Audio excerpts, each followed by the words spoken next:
the first tweet of went great? Did. It went absolutely great. Yeah, I think there's a nice understanding, a lot of interest in that. There's going to be a lot of Twitter accounts created tonight. I hope so. And but also a lot of good interest in the subject matter too. So.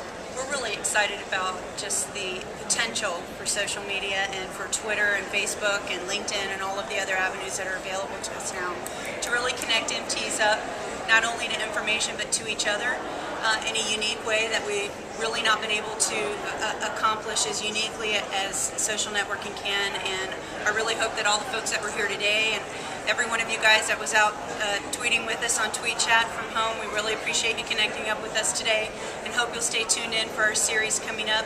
Lynn, can you talk a little bit about what our first topic will be and what we'll be doing? Absolutely. The first topic we're going to talk about is the skill and the knowledge requirements that an MT will need to to keep a valuable career into the future.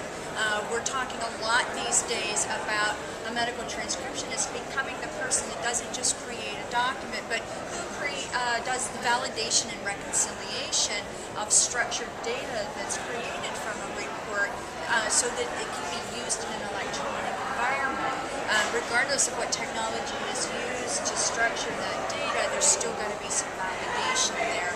And the MT is the perfect person to do that.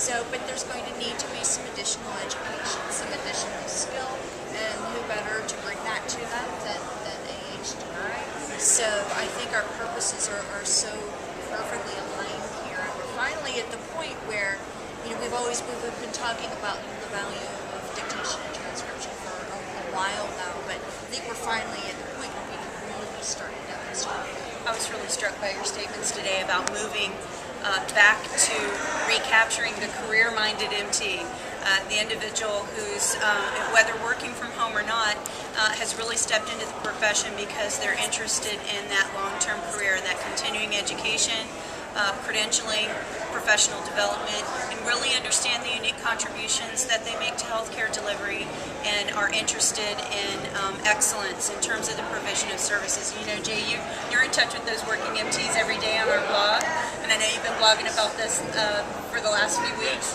Gotten a lot of reaction from folks on the blog. What do you think that means, getting to these MTs that maybe are hobby MTs or got into the profession because it was marketed to them as a good stay-at-home job? What do you think it's going to take to get them to a career-minded place? Well, I think there's going to be some internal and some external forces that are at work here. I think we would like to see people be motivated internally in order to want to pursue this as a career.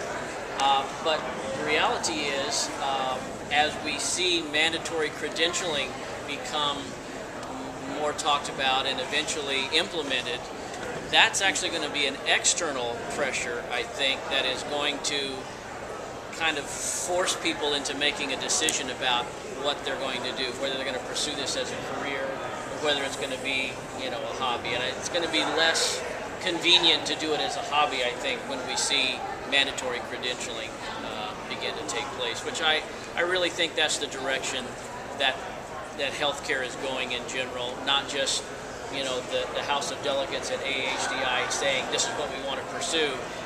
I think we're almost recognizing something that's already in play, not trying to create something out of nothing. This move to getting people involved in getting people who are involved in handling protected health information to be credentialed in some way or to be trained and to know that they're actually able to handle this information safely.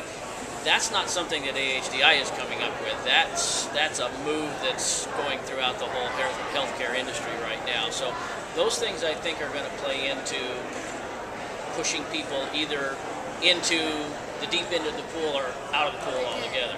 I think about attracting the right people too, right?